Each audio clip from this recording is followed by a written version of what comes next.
Қайырлы күн, қалдарыңыз қалай? Таңғы асын рецептін ұсынамын. 5 минутта дайын болатын керемет тағам. Тағам десе таңғы ас.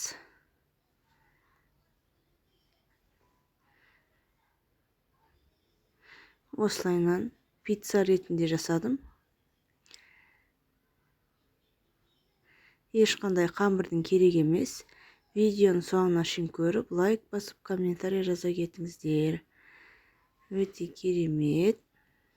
Каналыма тіркеліп кетіңіздер. Әрі қызық рецепттер түсіретін болам алда. Өте дәмді. Мына колбасамен осылайынан кесіп.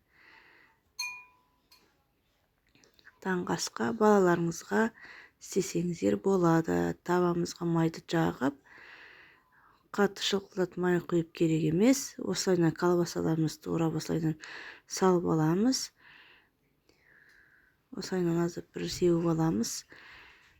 Немесе колбасаларыңызды кубиктап турап астына сеуіп алсаңыздар болады, сырмен араластырып кішкене. Сосын кейін 4 жұмыртқаға осылайынан аздап орта қасық шай қасықпен осылайынан араластырып аламыз.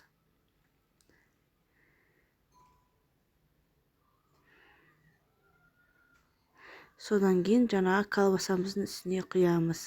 Колбасамызды осылайынан домалақ күйше тураған ыңғайлы, тезірек істелінеді. Туралады, кубиктап турап отырғанша осылайынан домалақ күйше тез тураған жақсы. 5 минутта дайын болады.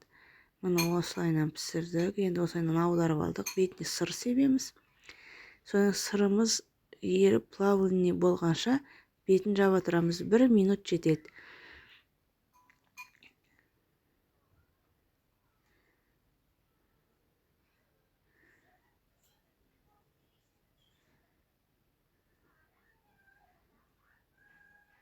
Осылайынан алып, тәрелкемізге түсіріп аламыз. Видеоны соңына шейін көргендеріңізге рахмет. Осылайынан түсіріп алдық.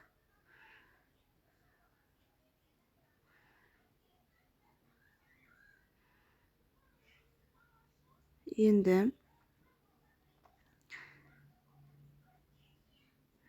осылайынан жеп көреміз. Видеоны соңына шейін көргендеріңізге рахмет.